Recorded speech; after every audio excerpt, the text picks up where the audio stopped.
I mean, they have to have access to the outdoors. Stocking densities are much lower. Um, I mean, just the welfare of the bird is a consideration in the European standards, whereas in the United States, up until recently, it never was. So, I mean, when it comes down to it, yes, when there was all this hoopla about people wanting to abandon the USDA organic standard, I guess when they started allowing for hydroponics, I was like, well, why don't we get a European certifier and start certifying under the European standards? But then again, Real Organic Project came along.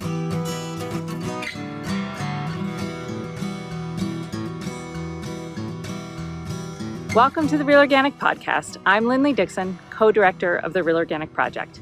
We're a grassroots, farmer-led movement with an add-on organic food label distinguishing organic crops grown in healthy soils and livestock raised on well-managed pasture, all without synthetic fertilizers and toxic chemicals. You just heard from poultry farmer Cameron Molberg, who along with NFL star Von Miller owns Greener Pastures Chicken just outside of Austin, Texas. Cameron, Vaughn, and their partners noticed that there were no options in most grocery stores for organic and truly pastured chicken and set their sights on founding a mid-sized operation that could fill the gap. I've interviewed Cameron on his farm for our Know Your Farmer video series, and it was awesome to see production on his scale that truly was pastured. Since the term isn't regulated, a lot of what is labeled as pastured on the market comes from stationary barns where the outdoor area provided is just dirt, not vegetated ground. So if the animals aren't moved, their manure piles up and continues to contaminate the soil around the barn, and the pasture quickly dies off. It's usually only smaller operations that make rotational grazing work with poultry, but Cameron has figured out how to scale it. So Cameron recently finished his 5 years on the Real Organic Standards Board, where he guided the formation of our pastured poultry standards. And they require that poultry is truly out on pasture. So Cameron and Dave Chapman talk about his practices at Greener Pastures, avian bird flu, chicken CAFOs, and some CAFOs that are illegally certified as organic, and much, much more.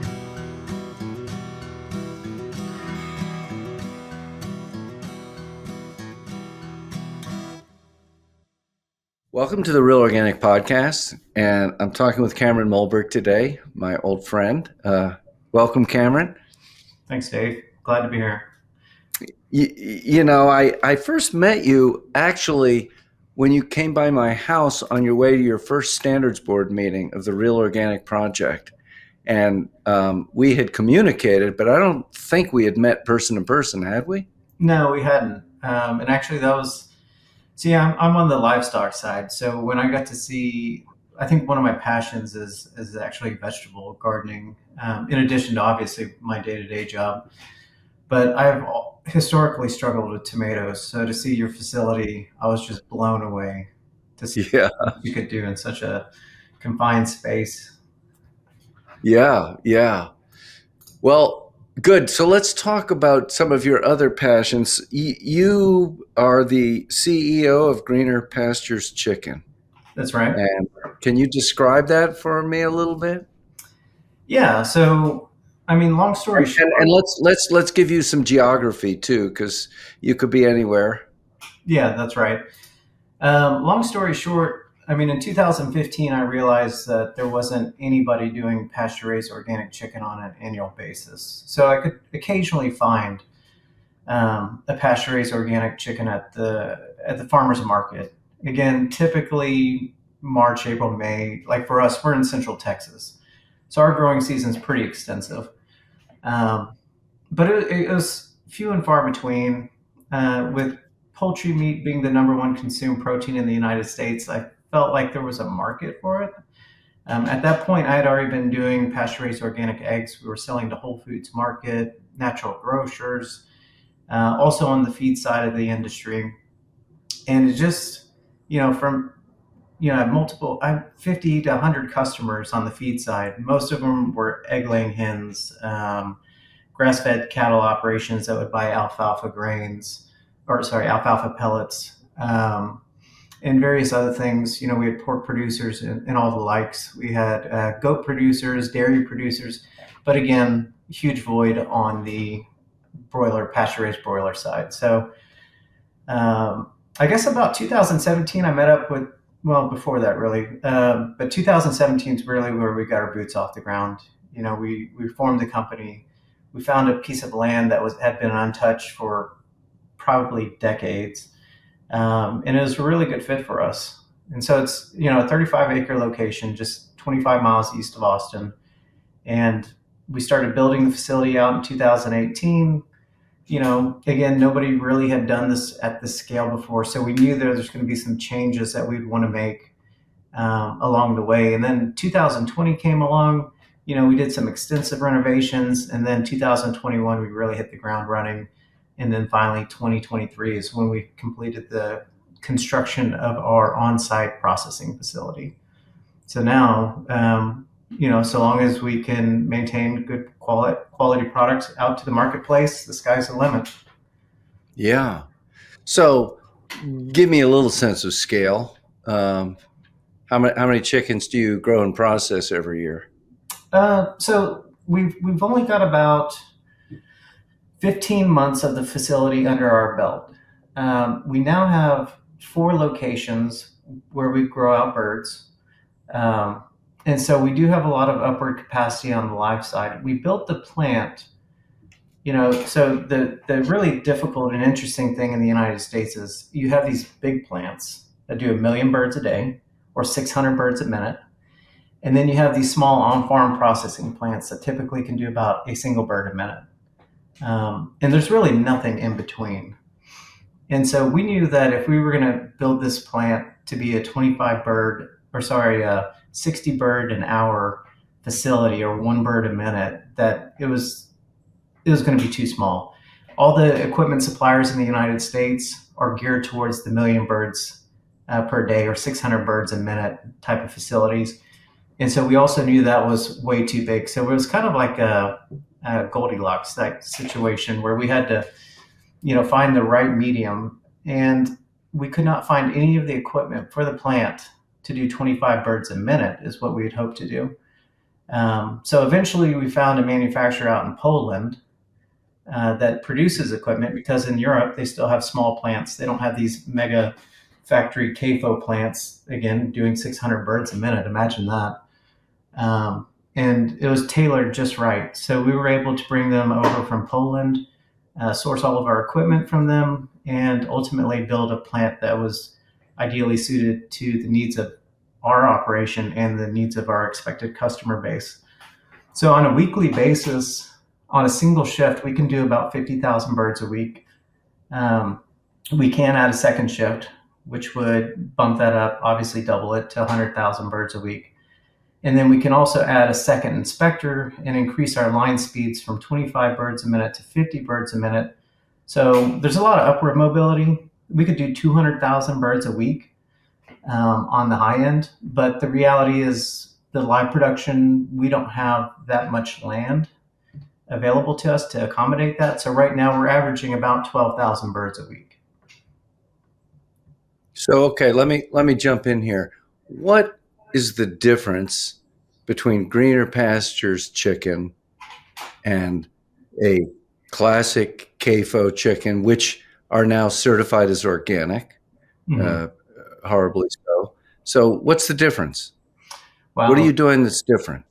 There are a lot of differences. So when we did our big renovation in 2020, we built the facility, the live production facility, to take in as many efficiencies from commodity chicken as possible. I mean, we noticed that there's a lot of labor loss with hand feeding and other things that could have been simplified in our system to reduce the necessary labor, but also at the same time to reallocate that labor to more husbandry instances or practices or responsibilities.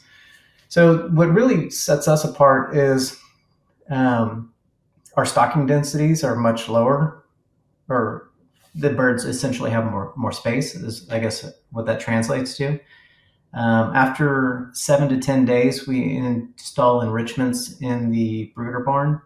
So what that does is those could be roost or perches or hay bales, a bunch of different things that the birds are going to want to jump on and exercise. And, they're playful in their early, stages. They're very excited and intrigued by everything. Um, so, anyways, we include those in the area as well, and what that allows them to do is get, unknowingly to them, considerable more exercise than that of a conventional bird. So not only do they have more space, they have enrichments to allow them to get more exercise.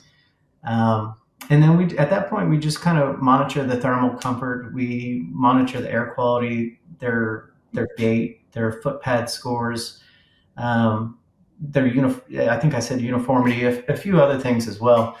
But we have people walking those birds, going in and making sure they're getting up and moving around on a continuous, at least 3 to 4 times a day, every single section. We still do small flock brooding, like 2,500 birds each.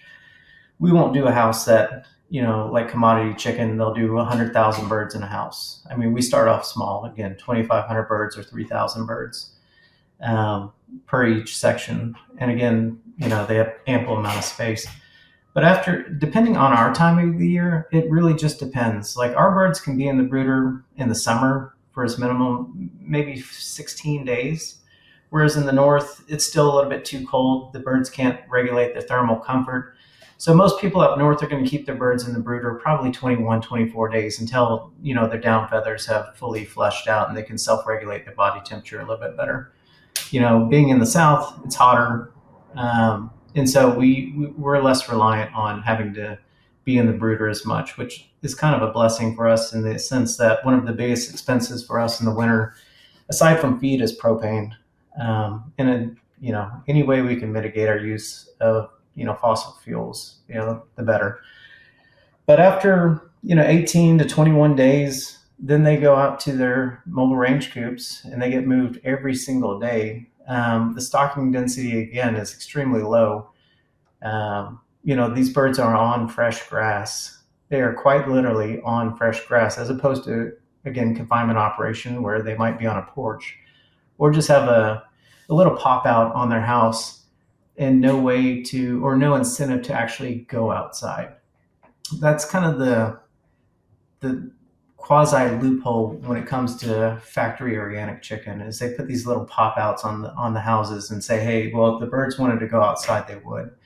Well, one, the farmer didn't ever encourage the behavior from the beginning, so the birds are going to more than likely stay inside because that's where their feed and the water is. They typically, in those setups, don't put feed and water on the outside, so there's really no incentive for that bird to go outside. And then there's typically no shade cloths. It's typically denuded or a concrete pad or gravel. So there's nothing enticing, again, for that bird to go out in fresh air and in the sunshine. So our birds are quite literally in fresh air, in sunshine, and are on grass every single day after they leave the brooder. Yeah, that's a massive difference, of course. So do you know the story of, was it called the country hen, where the first big case where they actually got porches permitted? Oh yeah. And it was our friends at Bay State Organic, a certifier, who refused to certify this place, and they took them to the USDA. So could you tell a little bit about what happened there? Well, I mean, I don't want to get into too much of the specifics, but essentially, I mean, long story short, they advocated that what they were offering their chickens was sufficient to meet the requirements of the organic standards, which by any rational person that's not an attorney arguing that case, they would think to the contrary. I don't know if you want to elaborate on that too much, but essentially, it's not much different than the USDA kind of turning a blind eye to hydroponics, in the sense that, that if you read the rule as written, the organic standard is to improve soil health. And if you take a soilless system, yeah, it just doesn't make sense. But anyways, I think the big takeaway is the real unfortunate circumstance in that case, in that scenario, is that the American consumer, or at least anybody that purchases those organic products, across the world has the expectation that the birds and the livestock are going to be connected to the grass that's connected to the land. And what that did was made it permissible for those two to be mutually exclusive, where or the livestock did not have to be connected to the land anymore. Yeah, yeah, and live in a very strange and somewhat grotesque environment.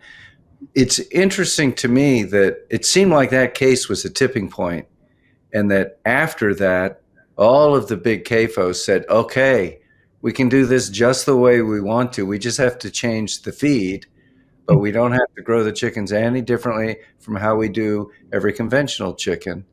And it was such a rush. The thing that's interesting to me about both hydroponic and CAFO production is that eaters, the consumers, the customers, don't know what they're getting and are not getting what they think they're getting. That's I right. don't think people go to the store to buy organic eggs thinking that they're buying them from chickens who have been packed in and have never been outside in their lives. Right. Yeah, the consumer would not believe it if you told them, and they would be shocked if you showed them photos of it. Right. I was just having a call with somebody before this, and I said, if we just had a video camera and at every egg and milk in the store showing this is where they came from, then the real organic eggs and milk would at whatever price would win. People would say, I'll pay the extra. That's what I want. Yeah, absolutely. And I, with the egg shortage right now, fortunately, it hasn't really hit the organic producers as much, but, I do find myself time to time having to buy eggs at the grocery store. And I went into one, I won't name the grocery store, but they'd had 1 dozen jumbo eggs, they're organic, left. And I brought them home, and the next day I cracked open a few, and I was like, and I tasted them, and I was like, these taste like factory eggs. I mean, when you've been eating pasture-raised eggs for 15, 16 years, the second you take a bite into a factory-raised organic by default confinement egg, it's just, there's nothing to it. Yeah. Lackluster. Yeah. Yeah, that's right. And of course, what you're tasting is the nutrition. And so not only does it not taste good, but it isn't nearly as good for you. Right. All right. Let me, there's a few things I want to touch before we go on. One is I have to mention that one of your partners in Greener Pastures is Von Miller, right? Yeah, that's right. Vaughn is currently with the Buffalo Bills. Previous, he was with the Los Angeles Rams, won a Super Bowl with them, and then Super Bowl 50 with the Denver Broncos. He was the Super Bowl MVP that year. Had a phenomenal game, but future Hall of Famer in the works there. But Vaughn studied poultry science at Texas A&M. A lot of people don't know that, and I studied animal science and food technology and institutional management at Texas Tech. But then we have a third partner who also graduated poultry science at A&M. So I'm the black sheep. We don't have any ruminants on the farm except for when I'm playing the black sheep. All that being said, yeah, I mean, Vaughn is really interesting because Paul and I, we started brainstorming this idea in 2015. And, I had my frustrations that nobody was producing a pasture-raised organic broiler chicken on an annual basis. And he recognized it as well. And just so serendipitously, it came up like, well, Vaughn has been interested in getting into organic agriculture, and we have his contact information, so maybe we'll reach out to Vaughn. So sure enough, we reached out to Vaughn, and he had been talking. He was like, you're not going to believe this, but I was just talking to my dad about it a week ago, and we were talking about the exact same thing. And so sure enough, in 2017, that's when we all came together and decided to create Greener Pastures Chicken. That's amazing. So was this a long dream of his to? Yeah, it actually is. I don't know. It's hard to tell where his career is going to take him. early on, he figured after his career, once he retires from the daily grind of, I guess, the gridiron, um, he wanted to be on the farm and stuff like that. And I still see that happening at least much more frequently when he's not tethered to the NFL. A lot of people don't realize how much these people train. Like during football season, like from July through the Super Bowl, these people are pretty much inaccessible unless they're on their bye week. I mean, they're always training, they're always studying, they're always looking at film. And then in the off season, they're still training, they're still doing the same thing, but they don't have to report to camp or whatever.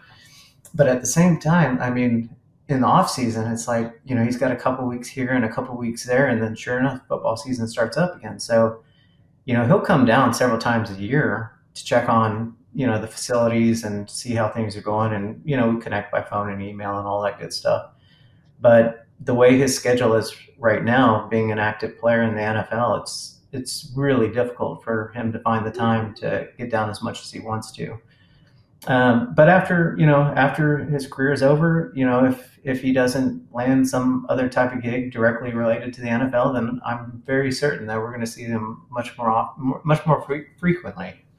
Yeah, that's great. I don't think I ever told you, but I'm going to interview a man named Ladd Harris, who is a wellness coach for an NFL team for the Houston Texans. Mm-hmm. And close to your home base there. He's fantastic. And he's been getting Hugh and Lisa's berries from King Grove for the team when they're in production. And they ship them to him in Houston.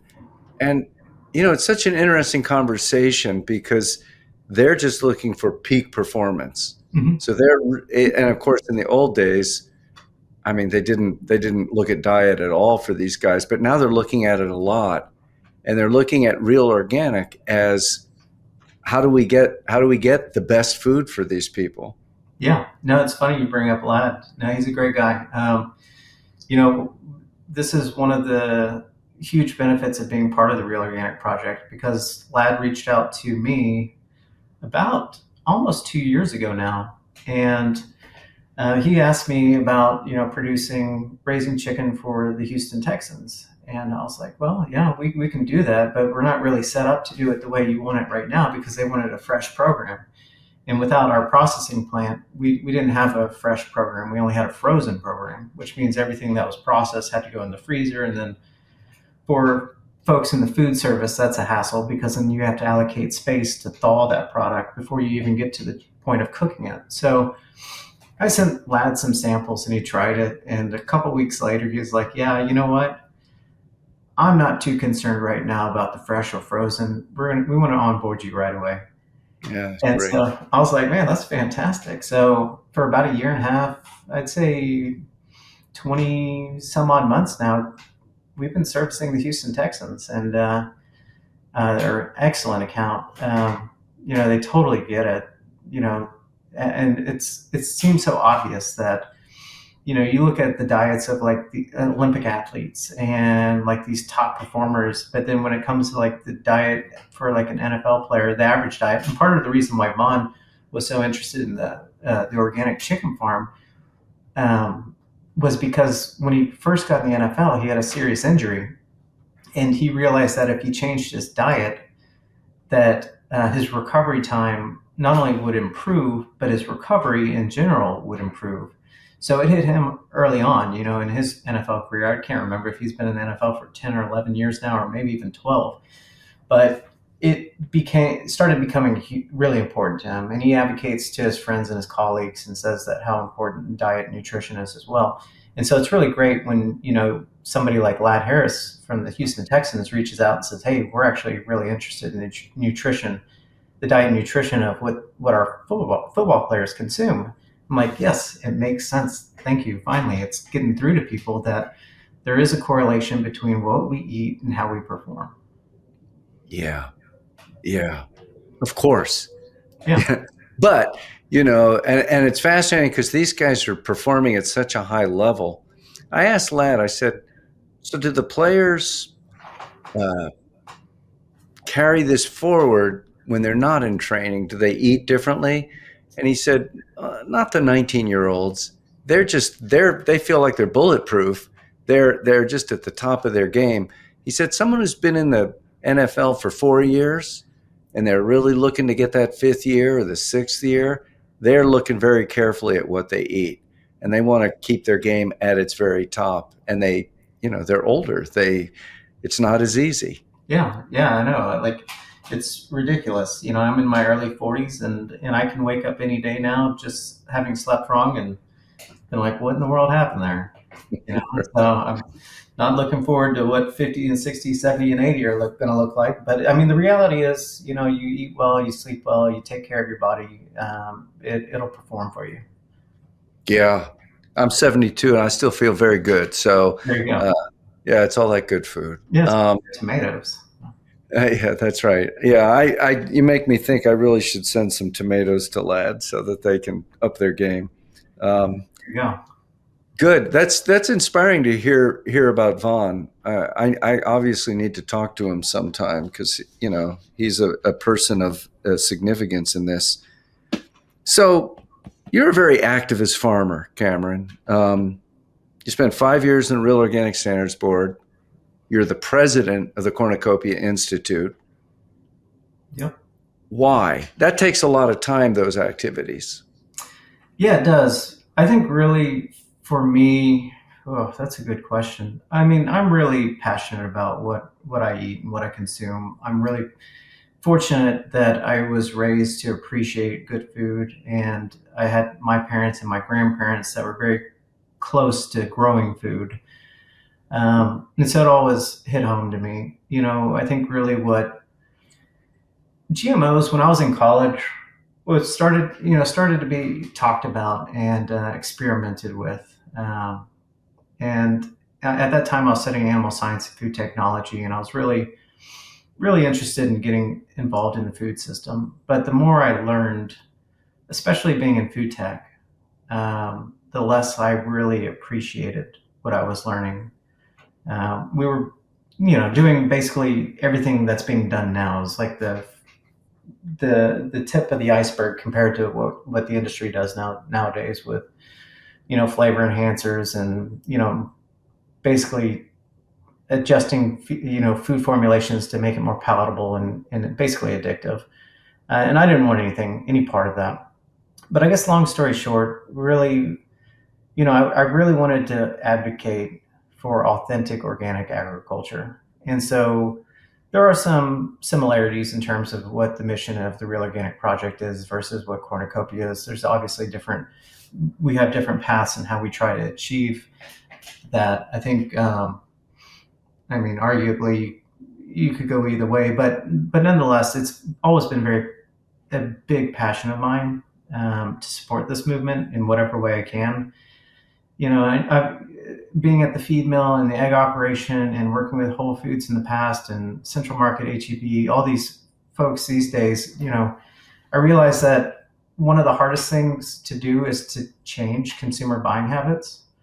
And the other thing is fighting for their time, their attention, to educate them. So, I felt as though that the Real Organic Project and Cornucopia Institute were two of the areas that were most effective in not only working directly with the farmers, but also being, the go-between between the farmer and the consumer, the ones that could actually advocate on their behalf. And so that's really what motivates me at the end of the day is really trying to change buying habits and still advocating for those that are working hard to either preserve their family farms or new farmers wanting to get into this movement or whatever the case may be. But yeah, it's boils down to just preserving the integrity of the industry. Yeah, it's interesting. I understand a bit in poultry about the erosion of transparency in organic that's happened in organic certification, not in real organic farming, but in organic certification. Is that true for other kinds of livestock? Is that true for cattle, for pigs, that there's been this loss of transparency. So people go to buy organic and they're not getting what they think they want. And I always tell people, if you don't know, buy organic, USDA organic. That is better than not. But if you possibly can, buy real organic, because there's still a world of difference there too, or can be. We don't know. That's the problem with the USDA organic. We don't know. Is this real organic, or is it a confinement? Yeah. I mean, the reality is, if it's at scale, it's more than likely a confinement operation. That's the reality of the situation. It's hard to find people that are doing the real organic, lowercase real organic. And so, I mean, again, going back to the importance of the Real Organic Project, it's a great resource for consumers to be able to find some of the products that they're probably searching for, that qualify to the standards that they're really hoping to support. I mean, as it relates back to your question, like, is the same thing happening with pigs and cattle and dairy? Then, yeah, oh yeah, absolutely. Yeah. The bulk of the dairy production in the United States comes from CAFO operations. The bulk of, you don't see a whole heck of a lot in comparison. Anyways, you see it in the pork industry, organic pork. You see it in organic beef, although to a lesser degree. But I think where it's worst is in the organic dairy and in the organic poultry. Yeah. There was an attempt to regulate animal welfare in the National Organic Program, and the first one was the OLPP, which stands for the Organic Livestock and Poultry Practices, and that was actually passed by Vilsack at the very end of Obama's term, and then Trump rejected it immediately. And Vilsack once again brought back a version of it called the OLPS. And I'm just curious, because I got to say I have my doubts. I mean, it's great to see reform, but I'm not sure this was reform. Do you think that the OLPS is really going to cause any CAFO to break a sweat? Or are they just going to go, we just have to put a couple ramps here and we got to open up a little door there? I mean, I think it's going to be an improvement. Now, is it what we wanted? No. Is it a step in the right direction? Yeah. Now, fingers crossed. Let's hope that it doesn't get retracted somehow. And at the end of the day, those that are grandfathered in, I believe, have until 2029 to make the necessary changes. Right. Oh, I mean, here they've got 5-year runway, so anything can happen politically in 5 years to basically have them not concerned about it at this time. But if it holds, and that grandfather clause does expire, and these CAFOs do have to adhere to the written rule, then that means there's going to be no more beak tipping. There's going to be no more other things, physical alterations that would happen to the birds, and then ultimately they would have to have legitimate access to the outdoors. Now, would that qualify in my mind as quasi free range? Probably. They're probably going to do it they are going to do it to the minimum standard. But is it better than being cooped up right now and having a concrete porch that's fenced in? Yeah, it's better. So again, when I look at changes in the program, especially over the last 10, 15 years, typically they've gone in the other direction. So I am pleased to see that at least this is moving the other way around. Okay, good. You make my cynicism, you challenge my cynicism, which is good. I have talked to people who have talked to the CAFO operators, and they're just rolling their eyes and saying, this is not a problem. But I'm thrilled if it is a problem. I'm thrilled if it does create real change. I don't think it's not going to be earth shattering. It's not going to raise the bar so much that we're on the European standard or of organic. But the European standard for livestock is much stronger. Oh, absolutely. Oh, absolutely. It's much stronger over there. Please tell me about that. I mean, they have to have access to the outdoors. Stocking densities are much lower. Um, I mean, just the welfare of the bird is a consideration in the European standards, whereas in the United States, up until recently, it never was. So, I mean, when it comes down to it, yes, when there was all this hoopla about people wanting to abandon the USDA organic standard, I guess when they started allowing for hydroponics, I was like, well, why don't we get a European certifier and start certifying under the European standards? But then again, Real Organic Project came along, and that. Yeah. I said the same thing, by the way. I told Miles McAvoy, I think I'm just going to get certified by the EU. And he Yeah, said, that will not qualify. You can't use the word organic. yeah, And I said, well, maybe I'll get double certified. I just won't mention the USDA certification. But yeah, we got Real Organic, so we're doing that. Um, it's how would you feel if there wasn't a Real Organic about just putting your birds out as certified USDA organic? Would you feel challenged by that? I would. Selling our tomatoes, yeah. I I said, oh, I can't do. That's not what I mean. Well, I think the interesting thing here is, I think people see that we call the seal a bug, like the USDA organic bug, the Real Organic bug. That's just packaging terminology. But I think when the consumer sees that, I don't know how many actually go to the website, but I know some of them do, and they do, try to educate themselves on what they're actually paying for. We're not the cheapest chicken on the shelf, so there's some self education on their part that they're doing, which is fantastic. Would I feel comfortable not having the Real Organic Project seal on our package? Probably not, because at that point, you're comparing apples to apples when in reality we're apples to oranges. Yeah. And having that seal on there, the Real Organic Project seal, is a way, again, for the consumer to have the faith in the product at the end of the day. Whereas, going back to just truly USDA organic, at the end of the day, if you put a conventional product in front of me versus an organic product, I'm going to pick the organic one 100 times out of 100. But if you put ROP next to organic, then I'm going to pick the ROP 100 times over Yeah. the organic. Yeah. All right. Let's jump ship for a minute and let's talk about avian bird flu, because that's a big topic in the world right now. In America, it's a disease that is spreading pretty rapidly. I believe it's transmitted by wild birds, Mhm. and that's my understanding.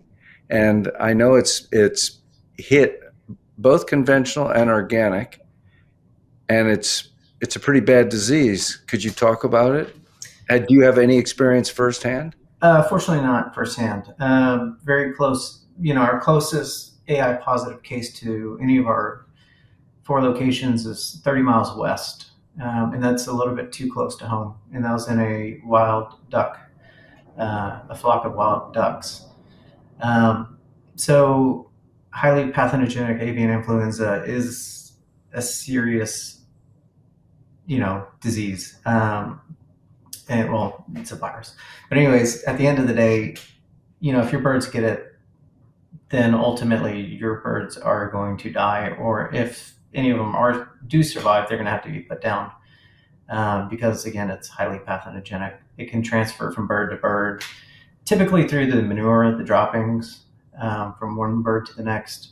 Them just stepping in the manure. So part of the reason why it's impacted conventional agriculture more so, I think, than the organic agriculture is because of stocking densities, and the on the conventional side are much heavier than that of the organic side of the industry. So if one bird gets it, you've got these CAFOs that have 80, maybe 100,000 birds in it. It's a petri dish. It just explodes, and it ultimately all the birds have it in a matter within a day or two. Wow. So all those birds have to be put down. Everything has to be, sterilized, cleaned down, obviously depopulated. There's typically a waiting period If there's an AI positive case, it could be 21 days. It depends on your local authorities and the USDA as to whether or not they're going to allow you to put another flock into that enclosure. But ultimately, at the end of the day, it's very dangerous, very serious, and we do everything on our end to prevent it from impacting our birds.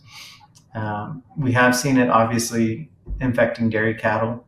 There have been some human cases as well. So the the goal is to not to get COVID or any of those other things, but from historical knowledge is if we can keep the pressure down, if people do what they need to do, then we can prevent the spread of it. And if we can prevent the spread of it, then it slows down it mutating and becoming zoonotic and then becoming another pandemic or affecting other species of livestock.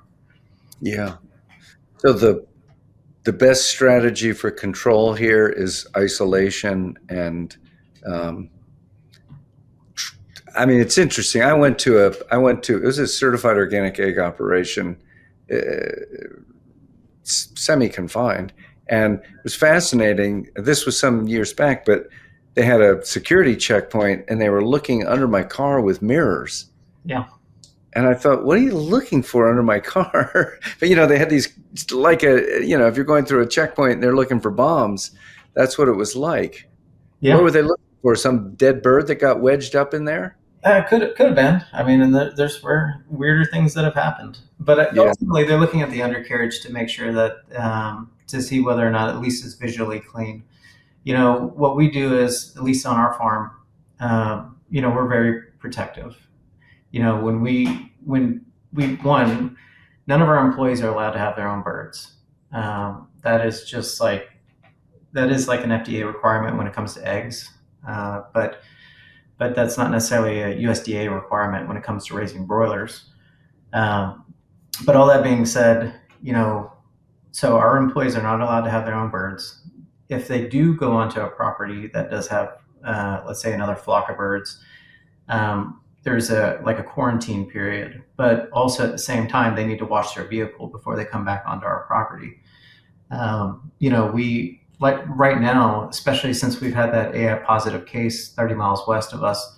We limit visitors to essential personnel only, so only to our employees and inspectors and anybody, let's say it's outside of our skill set. If we can't do something with the electrical or plumbing, then we'll bring in a plumber and an electrician. We'll sanitize the wheels of those vehicles when they come onto the property.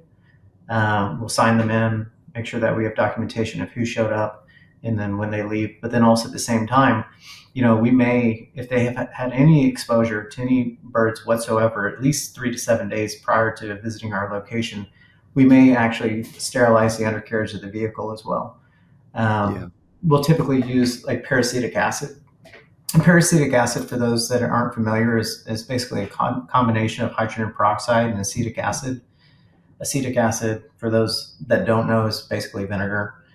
And so what the what the hydrogen peroxide does is it's an oxidizer, so it penetrates the bacterial cell wall, and then the acetic acid will actually go in and do the rest of the work and kill the remainder of the cell. So it's a really good, safe sanitizing agent for anybody that's listening that's not using any type of chemical intervention. Again, it's a combination of hydrogen peroxide and acetic acid. It's highly unstable in the sense that the shelf life on the product, like if it becomes exposed to oxygen, it'll do its work, it'll kill the bacteria, and then within an hour or two, it'll dissolve into water or hydrogen and oxygen. So there's no residual like chemical bleach. Okay. So that's like wiping down, stopping the transmission. Let me ask this, because I know this is a question everybody has. Can you get bird flu from an egg if a chicken had bird flu? That is a good question. Um, I've read of uh, animals like people's pet cats getting bird flu from raw milk. I think you can get it from a raw egg, but I would highly doubt you could get it from a fully cooked egg. Okay. Okay. Don't quote me on that because that's a good question. Nobody's ever asked me that, and I haven't even had Well, somebody just asked me, so I like, well, I'll ask Mr. Green Jeans here, so see what he says. Yeah, right. Yeah. But I think the main takeaways are, like, so when we do bring in the automobiles from anybody that is not associated with our farm, we have a location where they go to, and then we sanitize their feet, their shoes, and then on top of that, then they'll have boot covers. If it's like an inspector, like a USDA inspector that has been at a different poultry farm within the previous 3 days, we have them completely suit up. Yeah. I mean, that's The just Tyvek suit. Yeah. And we had Like that happen at the egg farm. We had 3 FDA people come out that had been at a different egg farm within 3 days previous to visiting our facility. It was hot. It was 105 degrees outside, and I was like, "Sorry, you picked the wrong time to come visit our farm." They're just doing a routine inspection for salmonella compliance, and I was like, You're gonna have to suit up. You've been at another farm. You cannot go to another farm and potentially infect our birds." So. Yeah.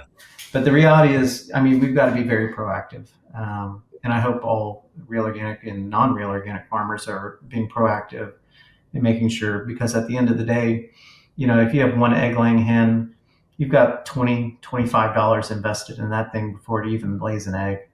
And to, at the end of basically what it boils down to is that I would say 90% of AI positive cases could be prevented if there's proper training and people follow through with the strict hygiene of the staff.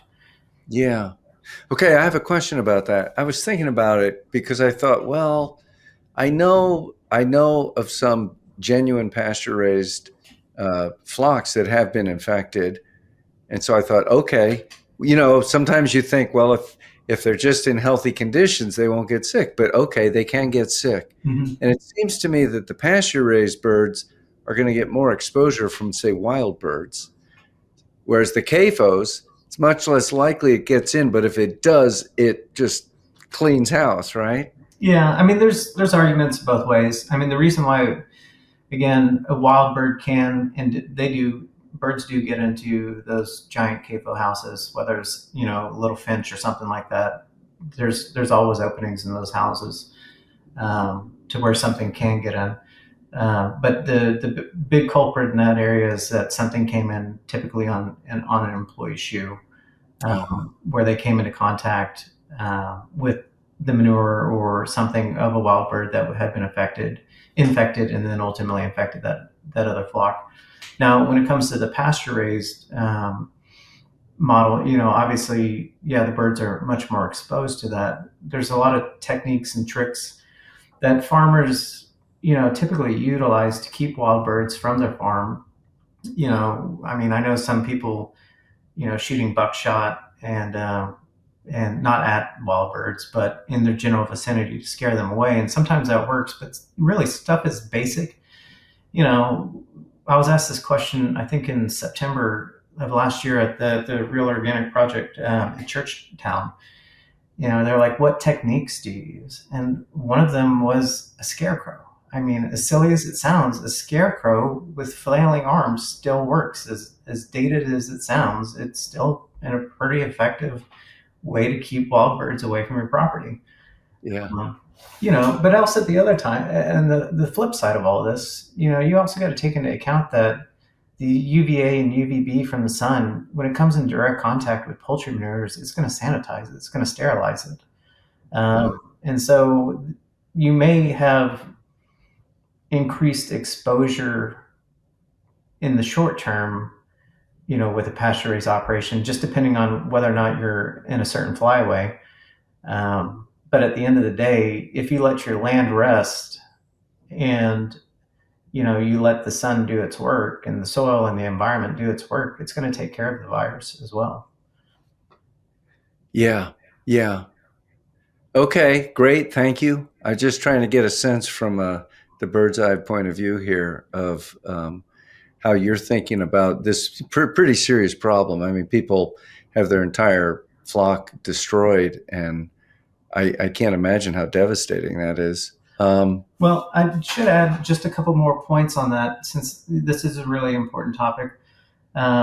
I would say that if you're in a highly susceptible area and you do have avian influenza detected in your area and you are strictly a pasture raised operation, you know, depending on where that AI positive case is, north or south of you. If it's south of you, then it's probably passed. But if it's north of you, then what we do is we're in contact. We have a veterinarian. Anybody that has an organic systems plan that has livestock should have a veterinarian listed on their paperwork. Those vets, if they're qualified and you're raising birds, will be tracking where AI positive flocks are in the United States. So my vet, a couple of weeks ago, before we had that positive case in 30 miles west of us, 2 weeks before that, we knew that those birds were in Oklahoma. And we knew that 2 weeks later, 3 weeks later, that those birds could potentially be in our general vicinity. So having a qualified vet that's monitoring that on the outside is really important. Going to the CDC's website and the USDA's website and looking for AI positive cases in your general vicinity is also really important. But if you have an AI positive case, like I'm talking like 10, 15 miles of you, I would put your birds up.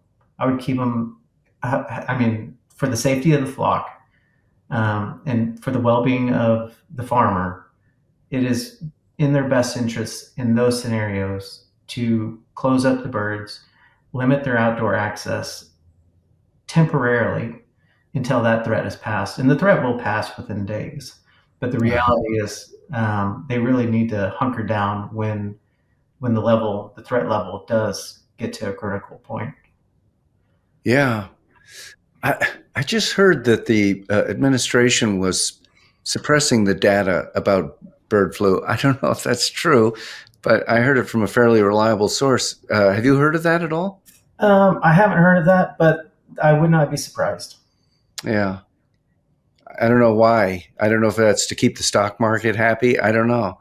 It seemed like we all need that information. Yeah, we definitely need that information because it allows us to make the right calls in the field. And fortunately, we weren't in a situation, at that time where we felt that we needed to confine our birds, and we're very thrilled about that. But I'd rather have that information and not be flying blind when we're dealing with something so critically important. Yeah. Yeah, absolutely. Um, I wanted to ask about something I noticed that was very troubling.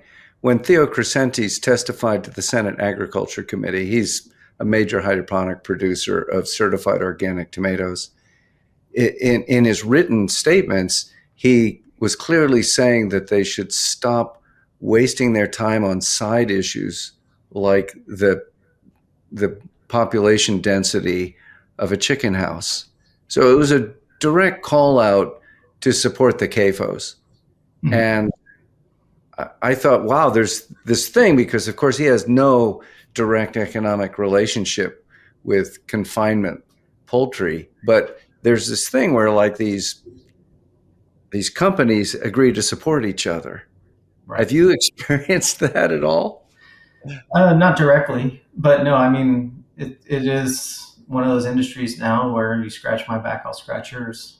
Um, Yeah, and at the end of the day, it is capitalism at its finest in the sense that, we want the organic movement to grow. I mean, what was it, a $65 billion industry last year or the year before, and 10 years ago or 5 years ago, it's like $44 billion industry. Everybody likes to see improved or increased market share. I mean, it makes the trade associations, the consumer associations feel validated, and at the end of the day, it's like, okay, we're showing positive um, numbers here, and the movement's growing, but how is it growing? That's the concern. And he might be, I don't know, I can't speak for him in terms of what his motivators are.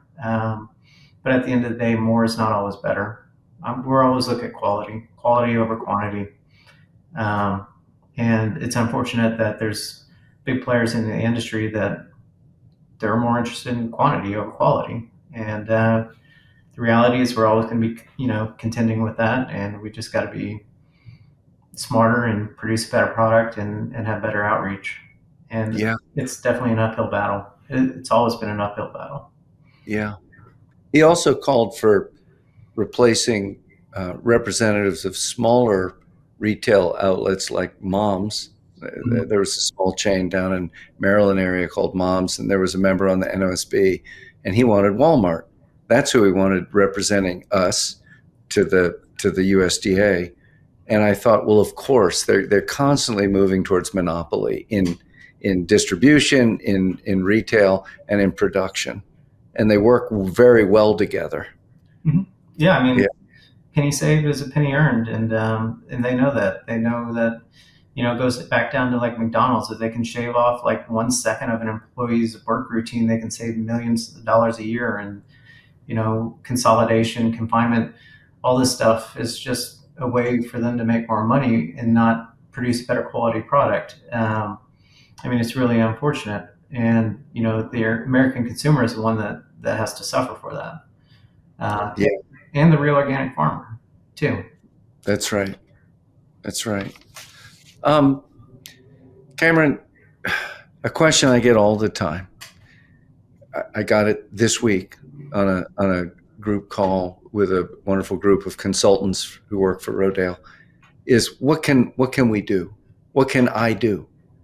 And it's a tough question to answer, honestly. We're pretty good at describing the problem, and I have come up with my answers for this, but I'm curious what your answers would be after many years of kind of wrestling with this tiger.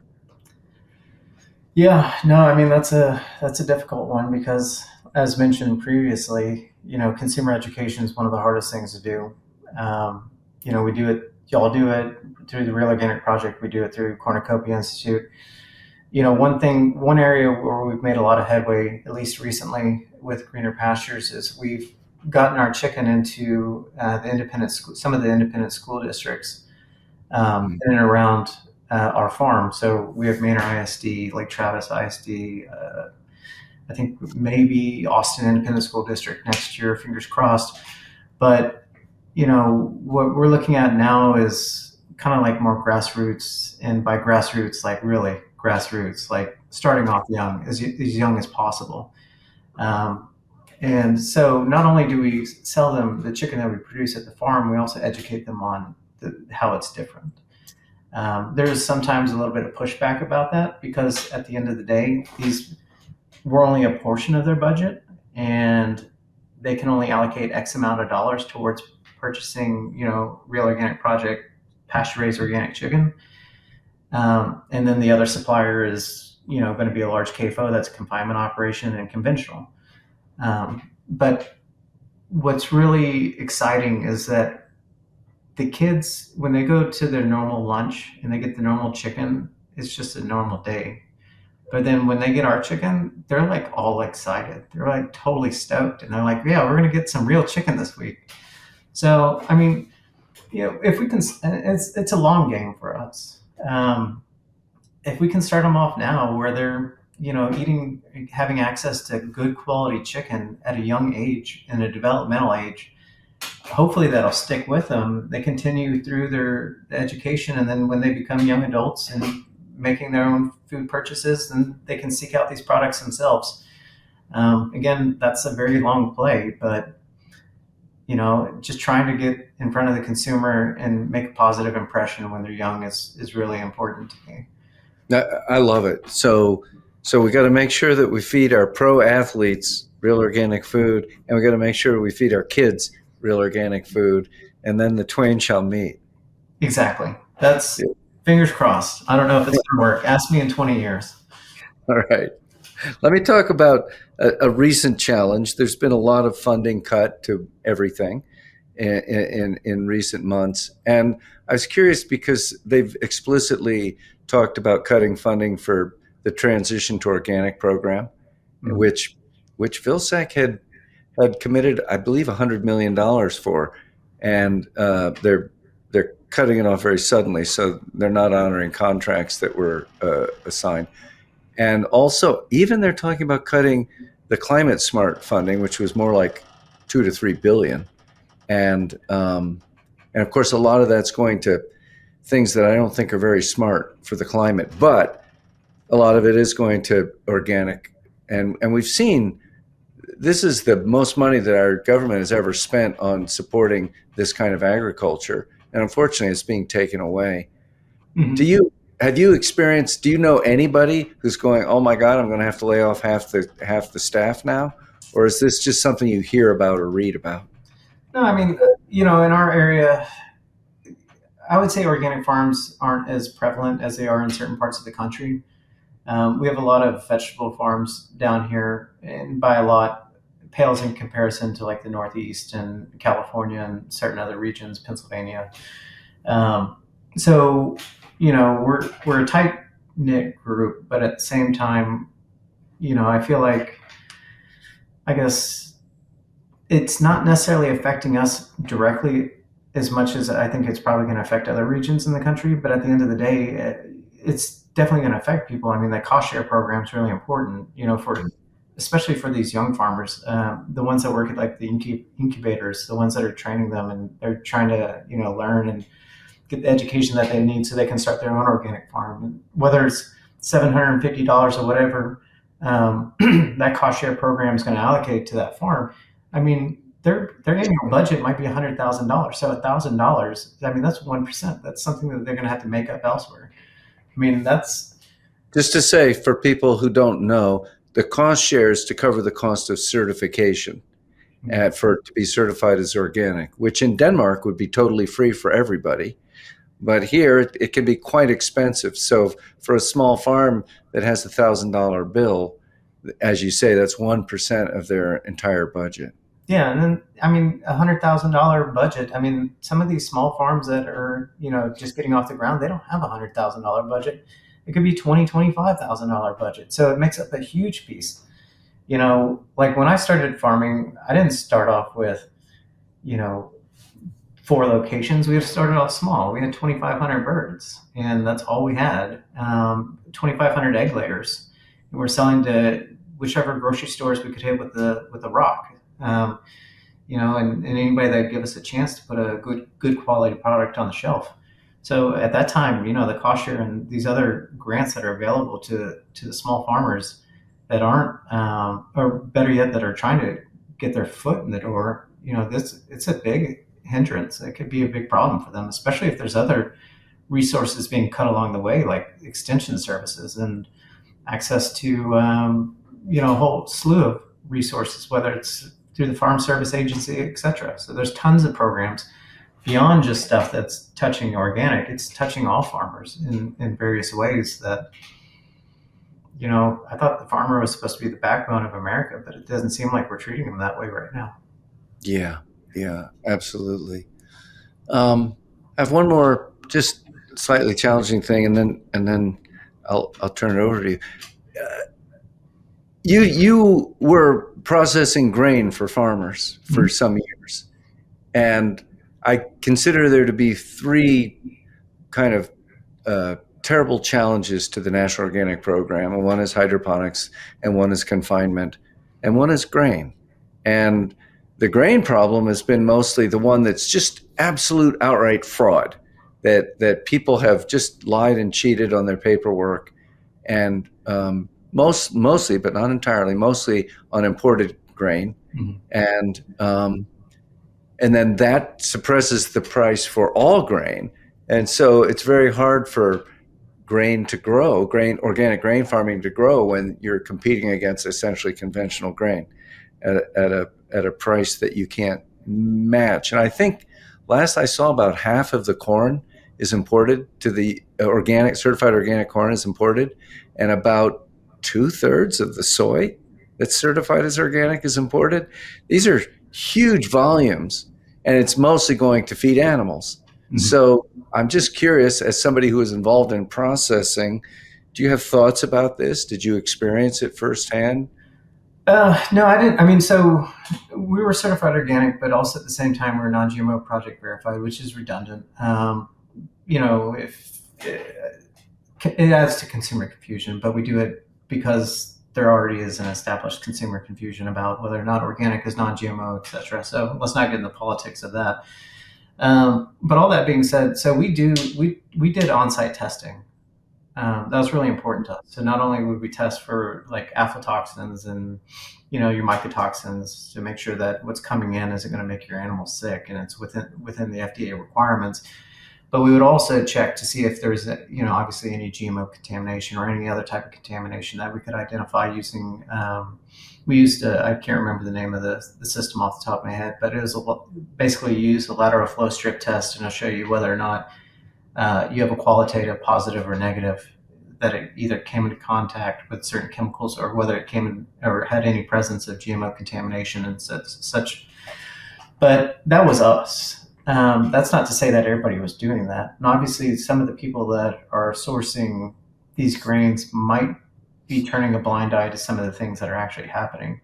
We would get presented, grain brokers are out there left and right. There's 100 grain brokerage firms out there that are trying to peddle and move product from one place to the next, and I guess what it boils down to is a lot of those products come from like India, and at the time when I was in the grain business, China, and yeah, it's cheaper, but also at the same time, if you're trying to produce a high quality feed product, let's go back to the soybeans. A lot of that stuff is crushed and made in India or China or, just outside of Russia. There's a whole bunch of, it used to be Ukraine, but not nowadays.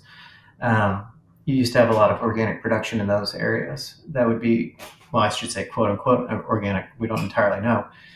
But I mean, I guess what I'm getting to is that when it comes to the soybeans, they're typically crushed overseas, and then they go to a shipping container. They sit in a shipping container for a month, if not longer, sometimes 2-3 months, and then at the whole time in transport, that product is just degrading in quality.